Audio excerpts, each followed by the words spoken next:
భారతదేశానికి యుగ పురుషుడిగా వికసిత్ భారత్ మహాసంకల్పానికి దూరదృష్టి గల రూపకర్తగా ధర్మాన్ని భారతీయ శాశ్వత నాగరికత విలువలను పరిరక్షించడంలో ఆచంచల నిబద్ధతను కనపరుస్తూ తన దూరదృష్టి గల నాయకత్వంలో 140 కోట్ల భారతీయుల ఆశయాలకు నూతన స్ఫూర్తినిచ్చి దేశాన్ని అపూర్వ ప్రగతి పథంలో వేగంగా ముందుకు నడిపిస్తూ ఆత్మనిర్భరత స్ఫూర్తిని జాతి గొప్పతనాన్ని మరింత బలోపేతం చేసి ప్రపంచ వేదికపై భారతదేశాన్ని ఆత్మవిశ్వాసంతో కూడిన గౌరవప్రదమైన స్థానం నిలబెట్టిన మన గౌరవ ప్రధానమంత్రి శ్రీ నరేంద్ర మోదీ గారికి మన రాష్ట్ర ప్రజలందరి తరపున హృదయపూర్వక అభినందనలు తెలియజేస్తుంది. ఈ నేల బానిసగా ఉండదు, ఈ జాతి ఎవరికి తల వంచదని సవాల్ విసిరిన అసామాన్య విప్లవ వీరుడు అల్లూరి సీతారామరాజు గారు, ఆయన పేరు మన ఎయిర్పోర్ట్కి పెట్టడం చాలా చాలా స్ఫూర్తిదాయకం. As we dedicate this airport to the people, one thought comes to my mind. Alluri స్ఫూర్తి రెక్కలపై ప్రపంచాన్ని చేరే Andhra Pradesh. Rooted in Alluri's ideals and driven by the aspirations of a people, Andhra Pradesh is ready to soar to greater heights. ఈరోజు మన గౌరవ ప్రధానమంత్రి శ్రీ నరేంద్ర మోదీ గారి చేతుల మీదుగా అల్లూరి సీతారామరాజు అంతర్జాతీయ విమానాశ్రయానికి జాతికి దీనిని అంకితం చేయటం ఆంధ్రప్రదేశ్ అభివృద్ధి ప్రస్థానంలో ఒక నూతన అధ్యాయానికి నాంది పలుకుతుంది. మోదీ గారి నాయకత్వంలో ఈరోజు 17,435 కోట్ల విలువైన అభివృద్ధి కార్యక్రమాలు ప్రజలకి అంకితం కావడం, అలాగే national highway projects, energy infrastructure ప్రాజెక్టులో ప్రారంభోత్సవాలు, శంకుస్థాపనలు జరగడం మన రాష్ట్ర అభివృద్ధిలో చాలా కీలకమైన ఘట్టం. ఈ ప్రాజెక్ట్స్ కనెక్టివిటీని బలోపేతం చేయడం కాదు, ఎనర్జీ సెక్యూరిటీని పెంచి ఇండస్ట్రియల్ గ్రోత్స్కి మరింత వేగాన్ని అందించి యువతకి ఉపాధి అవకాశాలు మెరుగుపరిచి ఆంధ్రప్రదేశ్ని మరింత వేగంగా అభివృద్ధి పదంలో ముందుకు నడిపిస్తాయి. ఒక దేశం కేవలం ప్రకటనలతో అభివృద్ధి చెందదు, ప్రజల కళల సాకారం అయ్యే మౌలిక సదుపాయాలతో అభివృద్ధి చెందుతుంది. So honourable Modi ji, your vision of Viksit Bharat and Atmanirbhar Bharat is transforming the nation across every sector, from highways to railways, from ports to airports, from digital infrastructure to defense, manufacturing and renewable energy. చరిత్ర కేవలం మన నిర్మించిన కట్టడాలను మాత్రమే గుర్తుంచుకోదు, వాటి ద్వారా నిర్మితమైన భవిష్యత్తుని గుర్తుంచుకుంటుంది. ఈ విషయం మీ నాయకత్వంలో ఆంధ్రప్రదేశ్కి లభిస్తున్న అభివృద్ధిలో చాలా చాలా స్పష్టంగా కనిపిస్తాం. ఇదివరకే విశాఖపట్నంలో 2 లక్షల కోట్ల పైగా పెట్టుబడులు, అందులో ఎన్టీపీసీ గ్రీన్ హైడ్రోజన్ హబ్, జాతీయ రహదారులు, రైల్వే ప్రాజెక్టులు, అలాగే అమరావతి కోసం 50,000 కోట్ల పెట్టుబడులు, రాయలసీమ అభివృద్ధికి 13,400 కోట్ల ప్రాజెక్టులు మన రాష్ట్ర అభివృద్ధికి బలమైన పునాది వేస్తున్నాయి. South Coast railway zone at Visakhapatnam ఏర్పాటు ద్వారా ఆంధ్రప్రదేశ్ ప్రజల చిరకాల ఆకాంక్షను సాకారం చేస్తుంది. ఈ కార్యక్రమాలు మరిన్ని పెట్టుబడులు ఆకర్షించడంతో పాటు ప్రత్యక్షంగా పరోక్షంగా 20 లక్షల పైగా ఉపాధి అవకాశాలను సృష్టించి స్టేట్ ఇన్ఫ్రాస్ట్రక్చర్ని మరింత బలోపేతం చేస్తూ ఆర్థికాభివృద్ధికి మరింత బలాన్ని అందిస్తున్నాయి. అలాగే గౌరవ చంద్రబాబు నాయుడు గారి నాయకత్వంలో, ఆయన మార్గదర్శకత్వంలో, వారి నాయకత్వంలో ఆంధ్రప్రదేశ్ దేశంలోని అగ్రగామి రాష్ట్రంగా అవతరిస్తూ ఉంది.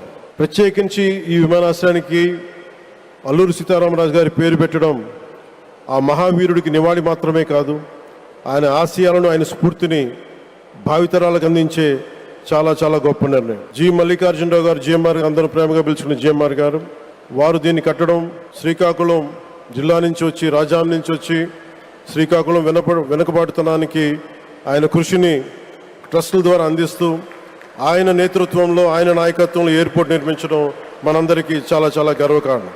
ఈ సందర్భంగా మనందరం ఒక నిర్ణయం తీసుకోవాలి. పండ్లున్న చెట్టుకే రాళ్ళు వేస్తారంటారు.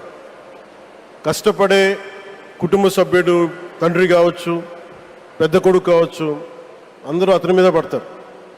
నువ్వు ఎక్కువ కష్టపడు, ఎక్కువ తిట్లు తింటావు. అలాంటిది మనం ఎలాంటి పరిస్థితుల నుంచి వచ్చాం? భారతదేశం ఒక పరిస్థితిలో బంగారాన్ని కూడా తాకట్టు పెట్టుకునే పరిస్థితి వచ్చింది. అలాంటి పరిస్థితుల నుంచి దశాబ్దం పైనుంచి 3వసారి ప్రధానమంత్రిగా ఆయన ఈ రోజున మన దేశాన్ని నడిపిస్తూ ఉన్నారు. అలాంటి ప్రధానమంత్రిని చాలామంది ఆయన మీద మాటలంటా ఉంటే, ఆయన్ని అనకూడని మాటలంటా ఉంటే నా గుండె కదిలించేసింది, నా కన్నీళ్ళు వచ్చినాయి, బాధ వచ్చింది. దేశం కోసం కష్టపడే వారికి ఇవా చివరికి మనం ఇచ్చేదే. కొత్త తరానికి ఏం తెలుసు ఆయన పడ్డ కష్టం?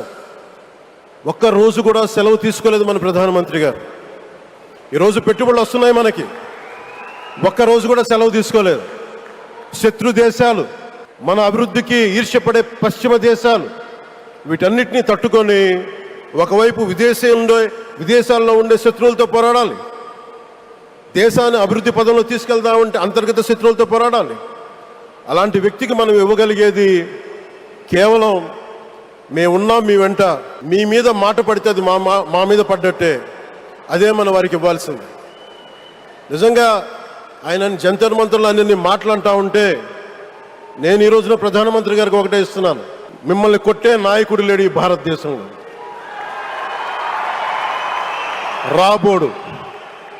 కానీ మీరు పడ్డ శ్రమ, మీరు పడ్డ కష్టం ఎవరు తీసుకోలేరు. ఎన్ని బాధలు పడ్డా, ఎన్ని దెబ్బలు తిన్నా ఈరోజు మనం గర్వంగా చెప్పుకుంటున్నాం. మన ఉత్తరాంధ్రకి ఎయిర్పోర్ట్లు వచ్చినాయి, ఇన్ని లక్షల పెట్టుబడులు వచ్చింది ఆంధ్రప్రదేశ్కి.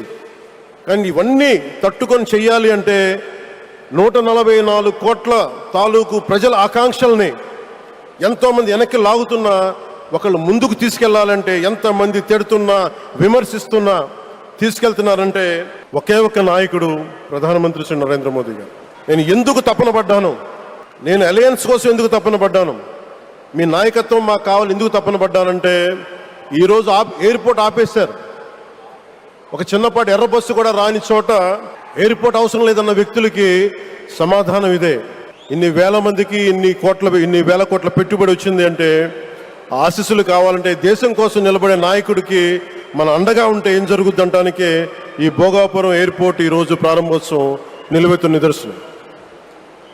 ముఖ్యంగా 25 సంవత్సరాలు లోబడి ఉన్న పిల్లలు ఉన్న ప్రతి ఒక్కరికి కూడా నేను ఈ సందర్భంగా తెలియజేస్తున్నాను, పిల్లల్ని సరైన దారిలో పెట్టడం, సరైన సంస్కారాలు నేర్పించడం చాలా చాలా అవసరం.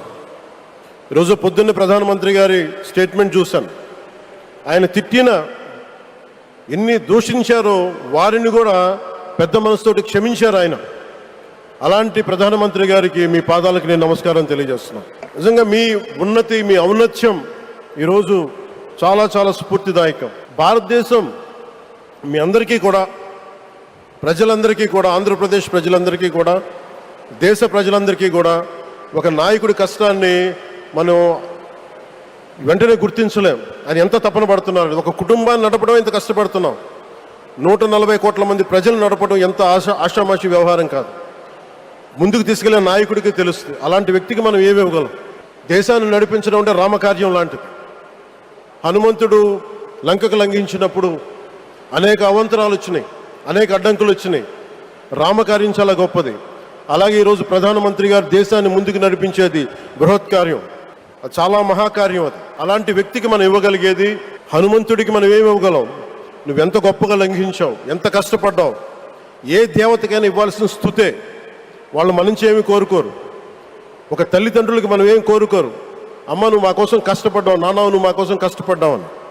అలాగే ఈ దేశ ప్రధానికి, సెలవు తీసుకోకుండా పనిచేస్తున్న ఈ దేశ ప్రధానికి మనం ఇవ్వగలిగేది, మీరు మా కోసం ఎంత కష్టపడ్డారు, మీరు మా కోసం నిరంతరం ఎంత శ్రమ తీసుకున్నారని చెప్పడమే మనందరి కర్తవ్యం.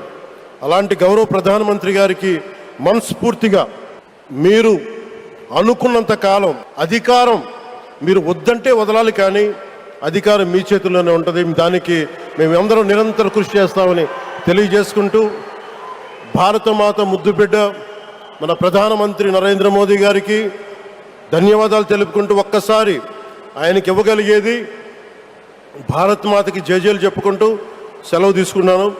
భారత్ మాతాకి, గౌరవ ప్రధానమంత్రి గారికి మరోమారు ధన్యవాదాలు తెలుపుకుంటూ, మీ ఆశీస్సులు మా అందరికీ కావాలి, రాష్ట్రానికి కావాలని తెలియజేసుకుని సెలవు తీసుకున్నాను. జై భారత్ అండ్ జై హింద్.